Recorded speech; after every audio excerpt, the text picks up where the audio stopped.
Hi అండి. TET క్వశ్చన్కి answer ఏ విధంగా చూద్దాం ఒకసారి. సో ఒక సమగణం యొక్క ప్రతి భుజం 3 రెట్లు పెరిగితే దాని ఉపరితల వైశాల్యం ఎన్ని రెట్లు పెరుగును అని question. So first of all సమగణం అంటే ఈ విధంగా ఉంటుంది. అన్ని భుజాలు సమానంగా ఉంటాయి. 3D షేప్ అవుతుంది ఇది. సో దీనికి ఉపరితల వైశాల్యం ఫార్ములా ఫస్ట్ మనం రాసుకోవాలి. సో సమగణం యొక్క ఉపరితల వైశాల్యం వచ్చేసి మనకి 4s² అండి. Formula 4s². ఎస్ అంటే భుజము సైడ్ అన్నట్టు.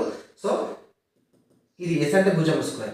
మరి ఇక్కడ ఏమడుగుతున్నాడు మన క్వశ్చన్, ప్రతి భుజాన్ని 3 రెట్లు పెంచితే అన్నాడు. అంటే ఫస్ట్ ఎస్ అనుకున్నటువంటి భుజాన్ని 3 రెట్లు పెంచడం అంటే ఏంటి, 3s చేసిన అన్నట్టు.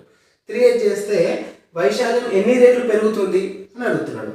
సో చూడండి, ఇప్పుడు మనకి ఉపరితల వైశాల్యం ఫార్ములా యాక్చువల్లీ ఇది. ఇందులో ఇప్పుడు భుజం ప్లేస్లో మనం ఏం పెట్టాలి, 3s పెట్టాలి. సో 3s² అవుతుంది.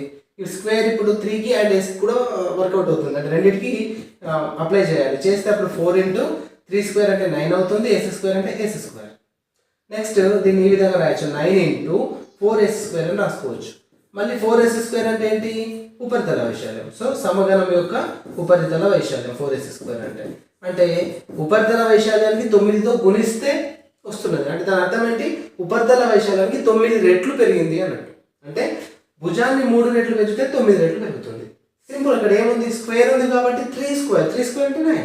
ఒకవేళ 2 రెట్లు పెంచింది అనుకోండి, అప్పుడు 2² అంటే ఎంత అవుతుంది, 4 రెట్లు పెరుగుతుంది. ఒకవేళ భుజాన్ని 5 రెట్లు పెంచింది అనుకోండి, అప్పుడు మీకు 5² అంటే ఎంత, 25 టైమ్స్ పెరుగుతుంది అనమాట. ఆ విధంగా సింపుల్గా మీరు గుర్తుపెట్టుకోవచ్చు. ఓకేనండి.